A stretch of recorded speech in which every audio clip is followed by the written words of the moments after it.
네, 오늘 설교 제목이 있는데요. 예, 오늘 설교 제목은 뭐예요? 예, 용서하지 않는 마음. 예, 제목만 보고도 뜨끔하신 분 계시죠? 네? 뭐 사실 오늘 설교 내용이 어떨지 다 머릿속에 그려지시죠? 용서하라. 용서하라. 용서하지 않으면 멸망한다. 이명호 목사는 또 그런 험담을 늘어놓고 또 내려갈 것 같아요. 그렇죠? 혹시 마음에서 아직도 용서하지 않은 사람들이 있으신가요? 달리 말하면은 미워하는 사람들이 있을 수 있어요. 혹시 있으세요? 어떤 사람은 아버지를 미워합니다.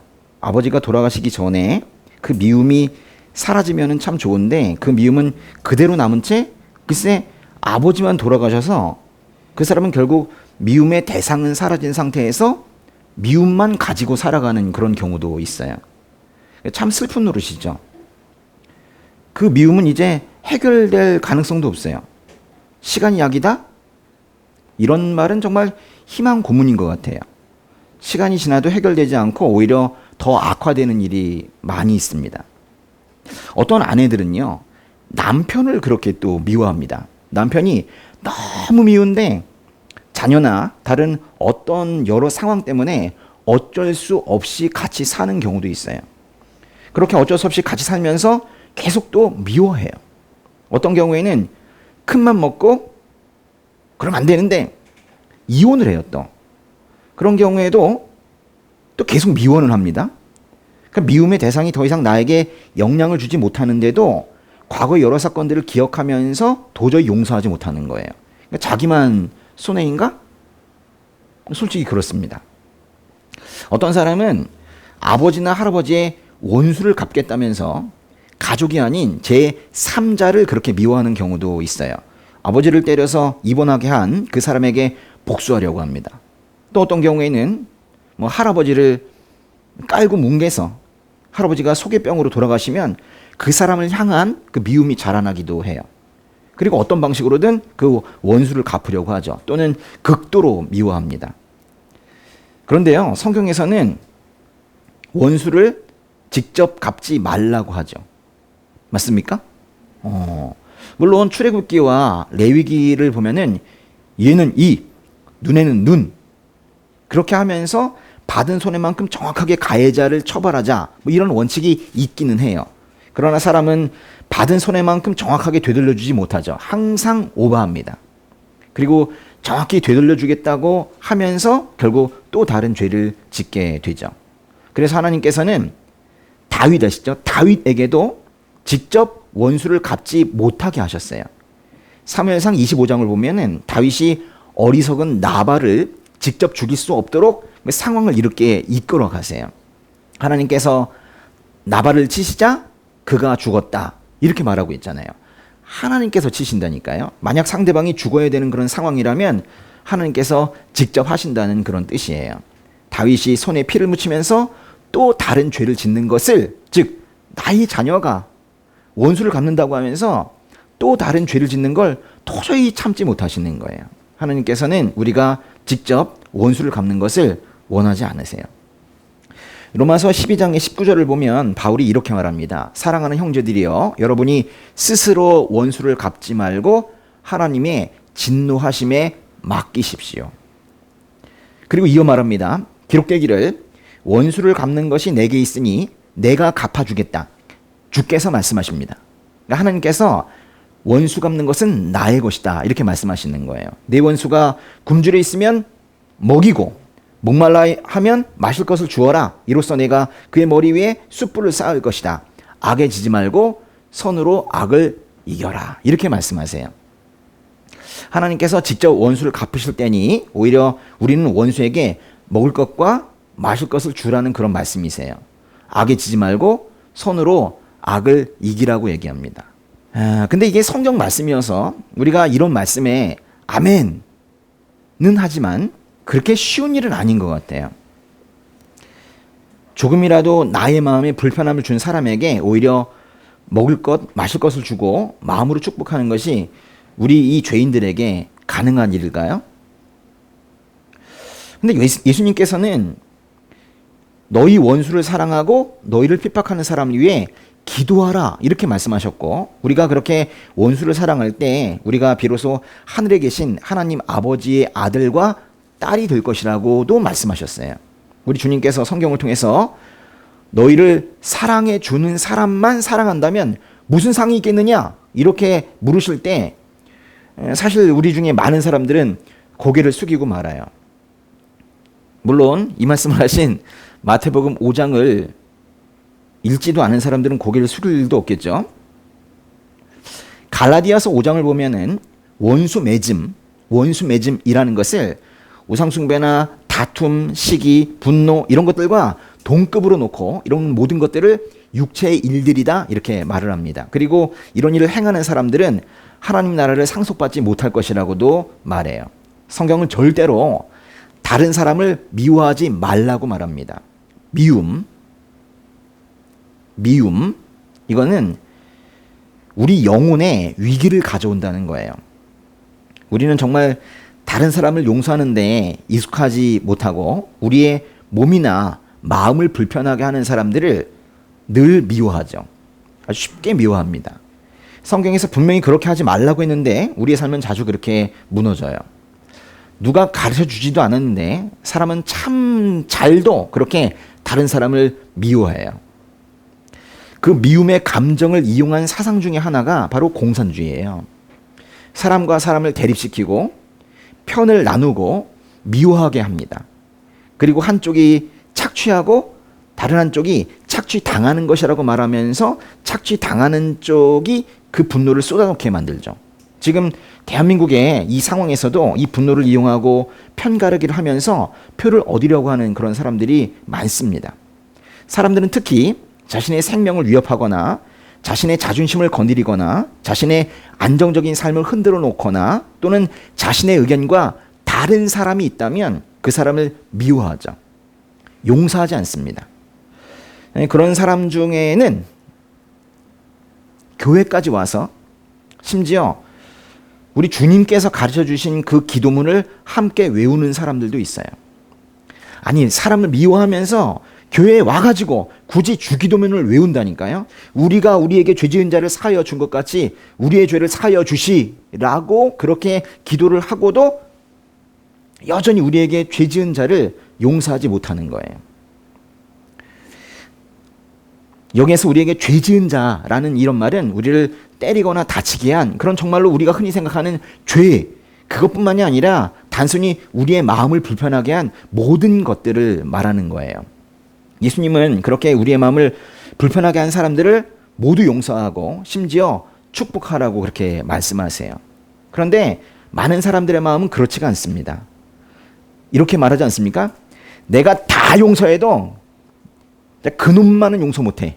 이런 말 하잖아요. 그런데 그런 사람 치고 그놈 빼고 다 용서한 사람은 없습니다. 이게 뭔 뜻이냐면 한 사람 못하면 여러 명 용서 못한다는 거예요. 자기를 불편하게 하면 누구든지 미워하죠. 사람은 원수에게 등지고 미워하고 용서하지 못하는 것에 아주 탁월한 소질을 가지고 있는 것 같아요. 정말 대단하죠. 그런데 그런 사람은 다른 사람만 원수로 삼는 것이 아니라 하나님을 원수로 생각합니다. 사실 하나님과 원수가 된 상태로 태어나죠. 그런데 그 죄인이 살아있는 동안 하나님은 그 죄인들을 구하시려고 또 애를 쓰시는데 이 죄인들은 또 얼마나 버팅기는지 몰라요. 자기를 그냥 죄 가운데 내버려 두라는 거예요.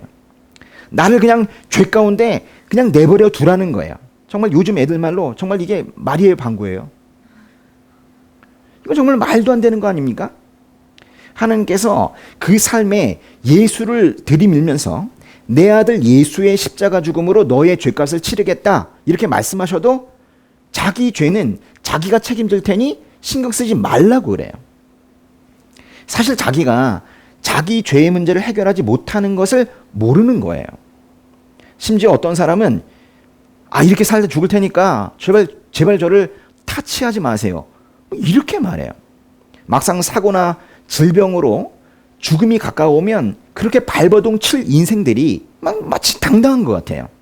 저를 내버려 두시라니까요. 이렇게 말하죠. 참 당당해요. 그런데요, 그 사람들은 또 이렇게도 말하죠. 아, 괜찮습니다. 뭐 한 번 죽지 두 번 죽습니까? 근데 성경을 보면 정말로 두 번 죽죠. 정말 두 번 죽습니다. 요한계시록의 21장 보면은 불과 유황이 타는 못에 던져질 것이다. 이것이 둘째 사망이다. 이렇게 말하잖아요.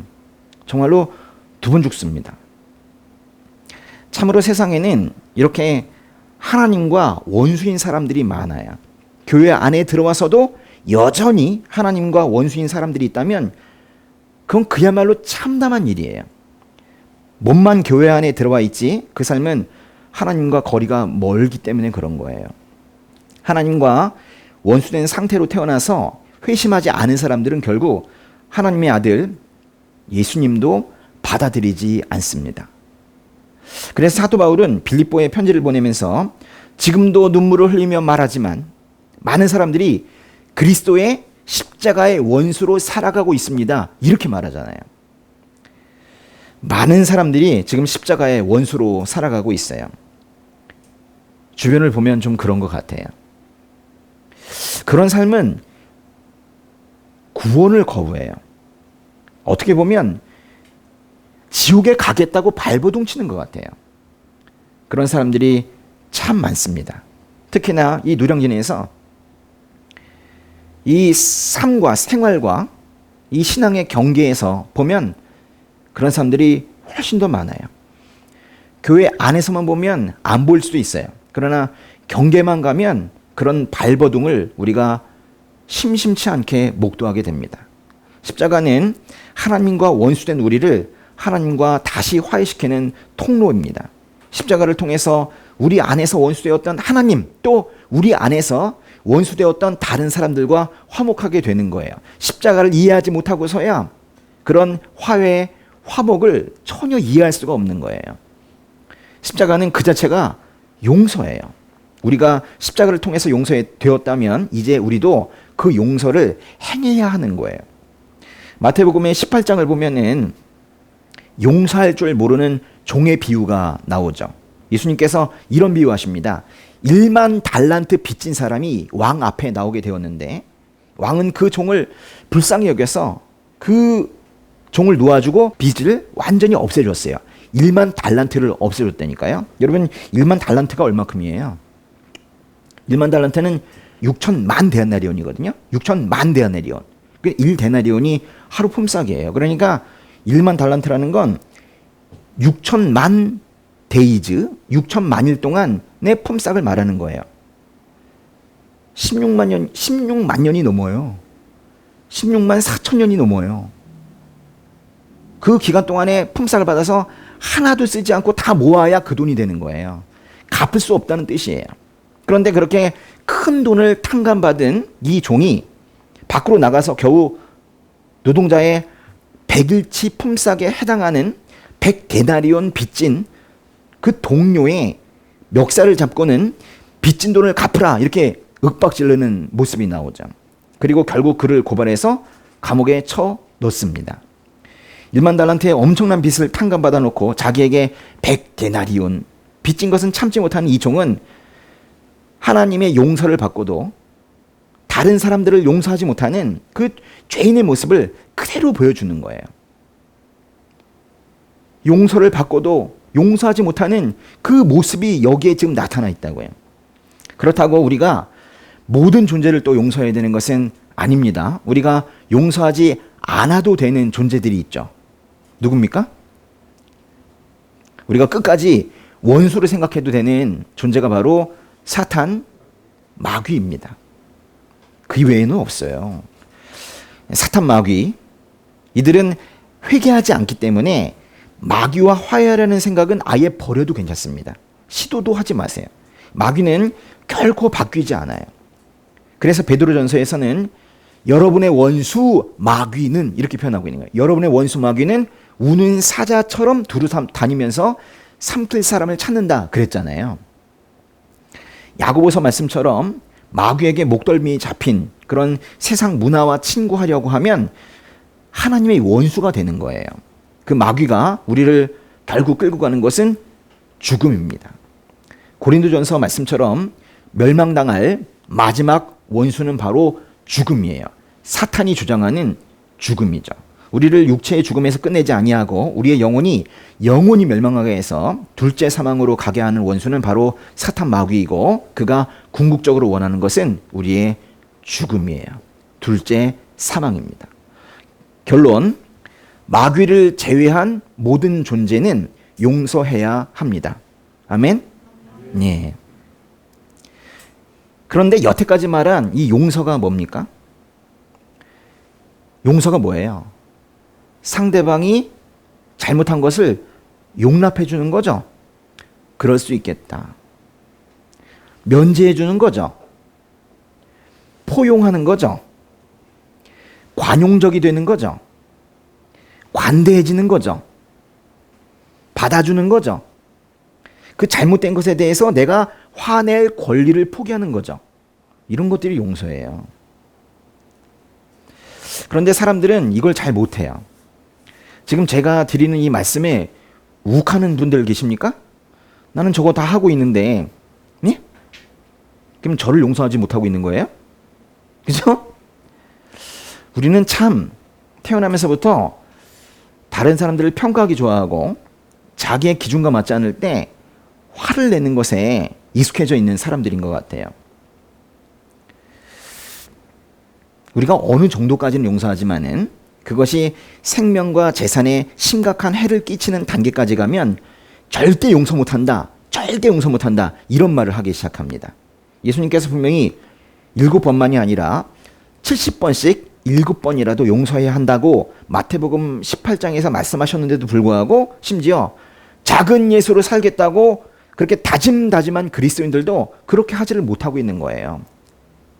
그 작은 예수라고 스스로 다짐하면서도 용서를 못하고 있는 거예요. 이게 말이 됩니까? 역사적으로 보면은 사실 사람만이 아니라 세상의 모든 신들도 그렇게 또 용서를 못해요. 사실 용서하는 신, 그분은 우리 기독교에 하나님밖에 없으세요. 어느 다른 종교에서 용서하는 신을 보셨습니까? 아담의 아들 가인이 그 동생 아벨을 죽였을 때 다른 신이었다면 가인을 사형에 처하고 말았을 거예요. 그런데 창세기 4장의 15절을 보면은 하나님께서 가인에게 표를 주어서 가인을 해치는 자에게는 더 큰 벌을 내리겠다고 그렇게 말씀을 하세요. 아니, 가인을 보호하세요. 하나님께서는 사랑 가운데서 용납하시고 하나님과의 관계를 회복시키려고 그렇게 하시는 거예요. 그래요. 이제 우리가 믿는 하나님은 이렇게 용서하시는 하나님입니다. 무슨 하나님이라고요? 용서하시는 하나님이에요. 우리는 그렇게 용서를 받고 그 감동으로 다른 사람도 용서하면서 살게 되는 거예요. 중요한 것은 우리가 용서받을 수 있는 시간이 한정적이라는 거예요. 영원히 용서받을 수 없어요. 우리의 코에 숨이 붙어 있는 동안에만, 즉 이 땅에 살아있는 동안에만 하나님께 용서를 구하고 회개해서 용서를 받을 수가 있는 거예요. 그런데 하나님의 용서는요, 그렇게 또 단순하지가 않아요. 하나님의 용서라는 것이 그저 죄에 대해 눈 감아 주시는 것이 아니기 때문에 그래요. 하나님께서는 십자가 죽음의 대가로 죄를 용서하시면서 그 사람을 동시에 의인으로 인정하세요.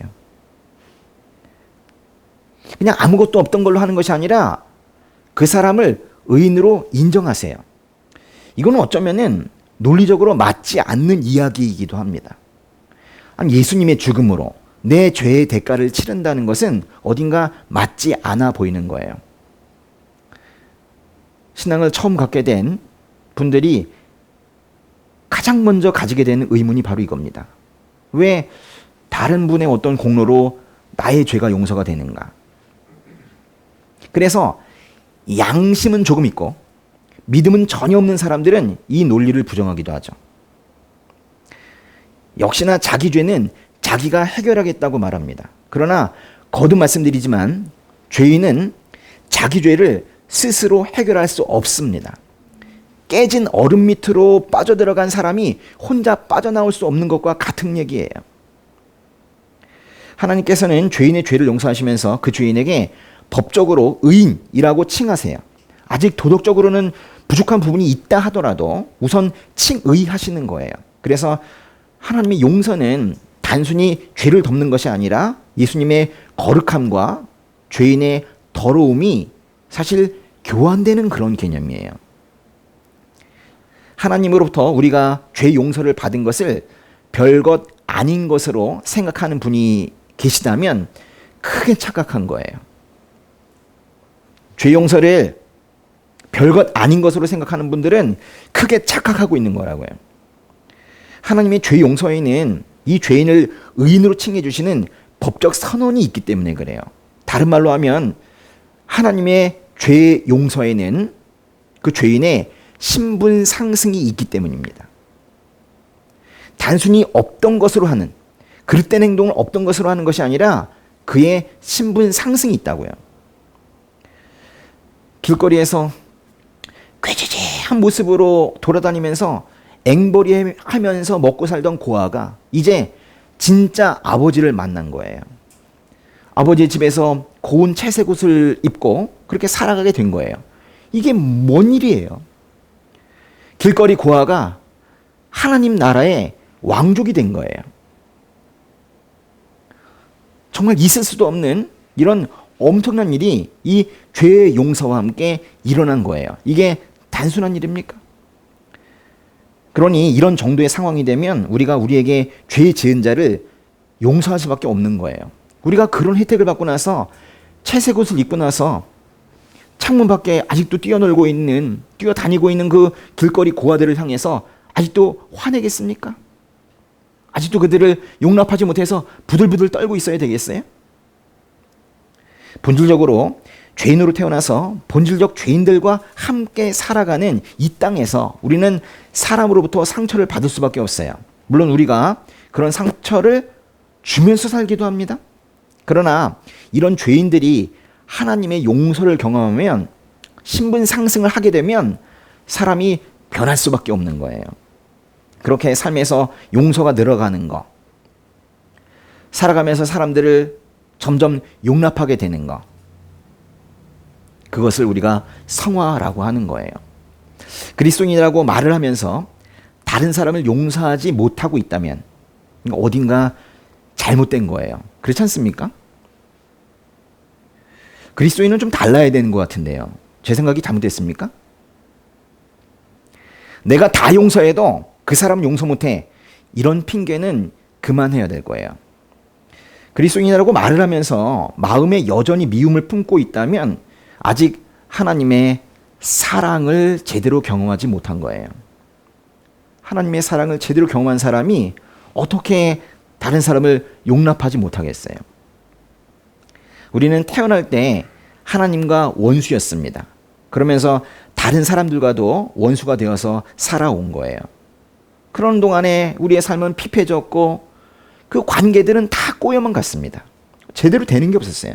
그런데 우리가 어느 날 하나님의 사랑을 경험한 거예요. 사실 그분께서 오셨죠. 그래서 우리가 그분의 사랑을 경험하게 됐을 때 우리가 다른 사람들도 용서하게 된 거예요. 그래서 삶이 바뀐 거죠. 이 순서를 잘 보세요. 우리 하나님과 원수였습니다. 그래서 사람들과도 그래서 원수였어요. 그런데 하나님의 용서를 받아서 우리가 다른 사람들도 용서하게 된 거예요. 이렇게 살고 있는 거예요. 하나님의 용서를 받은 것은 알지만 다른 사람은 용서하지 못하겠다는 분이 혹시라도 있다면 죄송하지만 그분은 구원을 받지 못했거나 또는 구원의 초기 단계에 있어서 아직 덜 된 사람일 거예요. 창세기 18장을 보면 아브라함은 소돔성에 의인 50명이 있어도 그 소돔성을 다 쓸어버리시겠느냐고 하나님께 물어요. 하나님께서는 의인 50명만 있어도 그들을 위해서 그 온 땅을 용서하실 것이라고 말씀하세요. 그 숫자는 45명, 40명, 30명, 20명, 10명으로 줄어들었고 하나님께서는 소돔에서 의인 10명만 찾아도 그 10명을 위해서 소돔을 멸망시키지 않겠다고 하셨어요. 그런데 결국 어떻게 됐어요? 소돔은 멸망했습니다. 그 10명이 없었던 거예요. 의인 10명이 없었던 거예요. 하나님의 거룩함의 기준을 충족할 수 있는 사람은 그렇게 적은 거예요. 소돔을 특별히 더 타락한 동네로 생각하지 마세요. 지금 여기가 바로 소돔이고 여기가 바로 고모라입니다. 의인이 10명만 있어도 하나님께서는 그 땅을 용서하신다고 하셨어요. 그 약속은 지금도 유효할 겁니다. 21세기에 하나님께서 원하시는 그 의인은 바로 예수님 잘 믿는 사람이에요.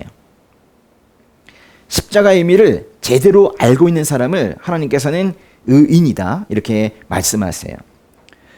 우리가 이제 의인이 되어서 이 땅에 내려지는 심판을 막아야 할 것 같은데요. 우리가 의인이 되어서 우리만이라도 의인이 되어서 이 땅에 내려지는 심판을 막아야 할 것 같은데요. 어떻게 생각하세요? 우리가 그래야 되는 거예요.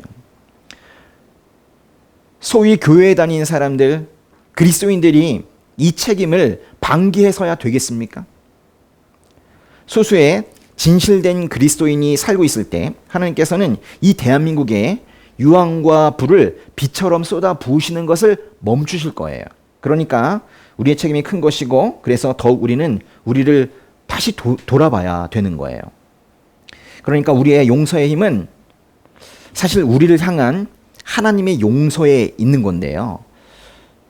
한번 물어봅시다. 하나님께서 우리를 용서하시는 이유는 뭐예요? 하나님께서 우리를 용서하신 거는 인정하십니까? 근데 왜 용서하셨죠? 사랑 때문에요. 우리를 사랑하시니까요. 성경이 그렇게 말하고 있잖아요. 사랑하셔서 용서하셨죠. 하나님은 우리를 사랑하시기 때문에 기꺼이 용서하신 거예요. 그러니까 우리가 하나님의 사랑을 받아서 이제 다른 사람을 용서하려고 하는데 그게 만약에 잘 되지 않는다면 그건 우리에게 무엇이 없다는 뜻일까요?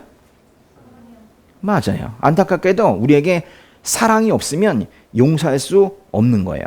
사랑이 없으면 용서할 수 없습니다. 그러니까 난 도저히 용서가 안 돼요. 그 사람은 그렇게 말할 것이 아니라 사실은 나에게 사랑이 없습니다. 이렇게 솔직하게 말하는 게 낫지 않겠습니까? 용서가 안 되는 게 아니라 사실은 사랑이 없는 거예요.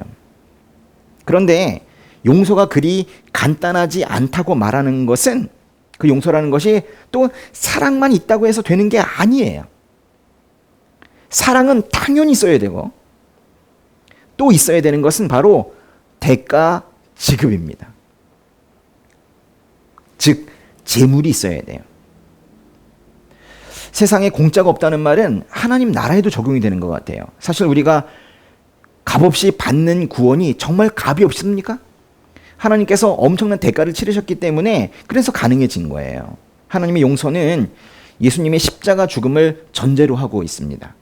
예수님이 구원의 제물이 되셨기 때문에 우리의 죄가 용서된 거예요. 그래서 골로새서 1장에서는 하나님의 아들 안에서 우리는 구속, 곧 죄사함을 받았습니다 라고 한 거예요. 하나님의 용서는 이렇게 사랑으로 시작해서 공의로 마무리를 짓습니다. 우리를 사랑하시기 때문에 우리를 용서하시고 예수님의 십자가 죽음을 대가로 우리의 죄가 용서되었기 때문에 너무도 당연하게 우리의 죄가 용서가 된 거예요. 그러나 주의하실 것은 그렇다고 해서 우리가 하나님께 우리의 용서를 요구할 수는 없어요. 예수님이 죽었으니까 그 대가로 저를 용서해 주세요. 이렇게 말할 수는 없다는 거예요.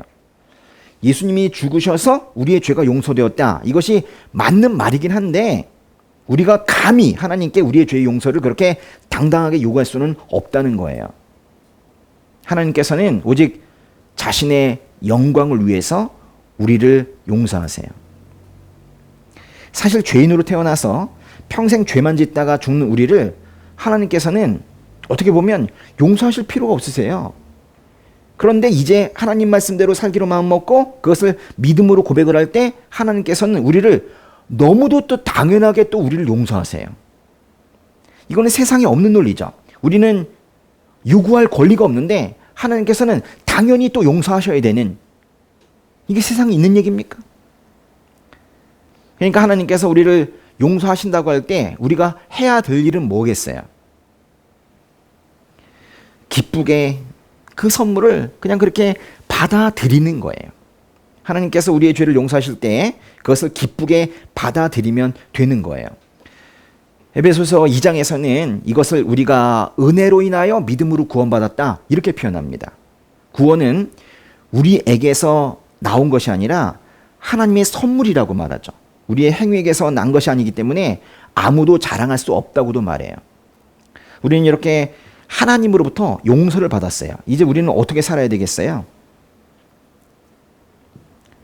우리는 용서를 실천하면서 살아야 되는 거예요. 우리는 하나님께서 우리를 대하시는 것처럼 그렇게 다른 사람들을 대하면서 살아야 합니다.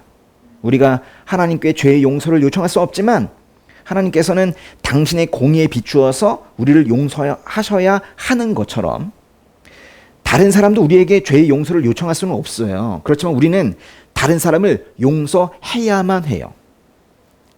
저기가 용서를 요청한다고 용서하지 않더라도 요청을 하더라도 상관없이 우리는 용서를 해야 해요. 이해하십니까? 우리가 다른 사람을 용서해야 하는 이유는 뭐예요? 그래요. 우리가 용서해야 하는 이유는 충분해요. 아주 차고 넘칩니다. 우리가 이미 죄 용서를 받았고 구원을 받았기 때문에 우리는 용서를 해야 되는 거예요. 제가 예전에 예수 제자 훈련 받을 때 제 아내한테 한 얘기가 있어요. 정말 우리는 구원을 받았고 죄 용서를 받았는데 뭘 더 바래? 뭘 더 바래? 지금도 저는 그 생각을 가지고 있습니다. 정말 뭘 더 바래요? 그 사람이 용서받을 만한 행동을 해서 용서하는 게 아닙니다. 그 사람 때문에 용서하는 게 아니에요. 내가 주님으로부터 하나님으로부터 받은 그 용서가 너무 커서 제가 그냥 용서하는 거예요. 이게 이해가 되세요? 세상은 그렇게 말하고 있잖아요. 그 사람이 용서받을 만한 행동을 했기 때문에 그래서 용서하면 이건 세상의 논리인데 그게 아니라니까요. 하나님으로부터 받은 용서의 크기가 너무 커서 그 감동으로 그냥 이 사람을 용서하는 거예요. 이게 바로 크리스천의 삶이에요. 좀 다른 거라니까요. 아직도 세상의 논리로 살아가고 있는 분이 계시다면 오늘 생각을 좀 바꿨으면 좋겠어요. 우리는 우리를 불편하게 했던 그 사람들을 사랑으로 감싸야 되고 그들을 용서해야 되는 거예요. 로마서 13장의 말씀에서 서로 사랑하는 것 외에는 누구에게든지 아무 빚도 지지 말라고 한 것은 우리 모두가 사랑의 빚진 자라는 의미예요. 우리는 평생 사랑의 빚을 갚아야 하면서 그렇게 살아야 되는 거예요. 하나님께서 우리를 만나 주시기 전에 그 처참한 우리의 모습을 생각해 보세요. 그저 우리를 사랑하셔서 우리를 찾아오셨던 그날 있죠. 물론 여러 번 찾아오실 수도 있어요. 근데 어쨌거나 그날 기억하세요? 하나님께서 찾아오셨던 그날, 그 눈물 펑펑 쏟으셨던 그날 있죠. 기억하십니까? 이에는 이, 눈에는 눈이라는 당신이 세우신 그 신명기적 구원관을 다 갈아엎으시면서까지 순종하면 축복하고 불순종하면 저주하신다는 옛 언약을 다 부수고 새 언약을 세우시면서까지 그 당신이 세우신 어떤 원칙을 부수면서까지 우리의 죄를 용서하시려고 애를 쓰시는 그 하나님을 생각해 보세요.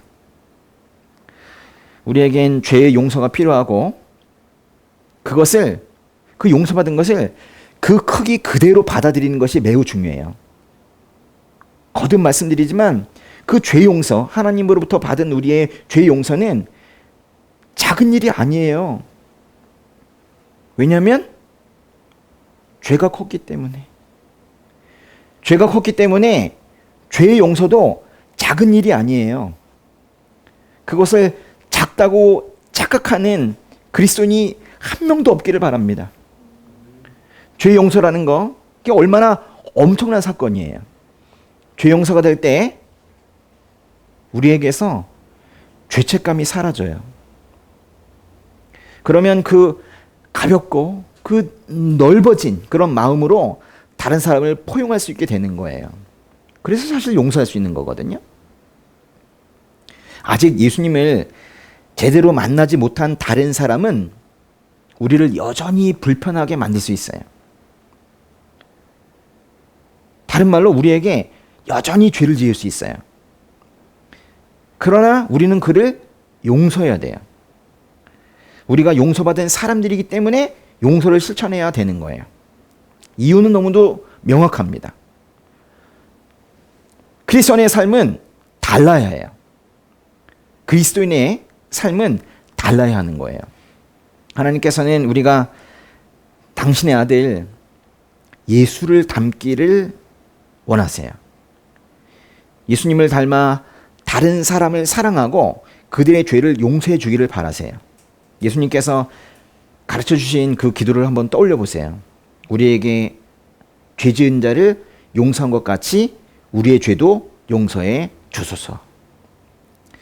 이렇게 기도하라고 가르쳐 주신 그 예수님은 이어서 말씀하시기를 너희가 너희에게 죄 지은 사람을 용서하면 하늘에 계신 너희 아버지께서 너희를 용서하실 것이다 라고 하셨어요.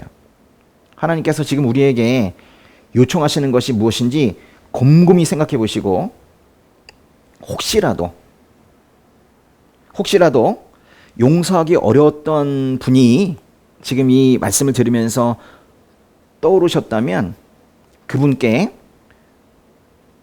그래요. 전화는 힘들 수 있으니까 이번 주에는 문자를 보내도록 하겠습니다. 그래서 그 용서하기 어려웠던 사람에게 문자 보내기부터 먼저 시작하는 그런 이번 주가 되시기를 바랍니다. 네, 기도하겠습니다.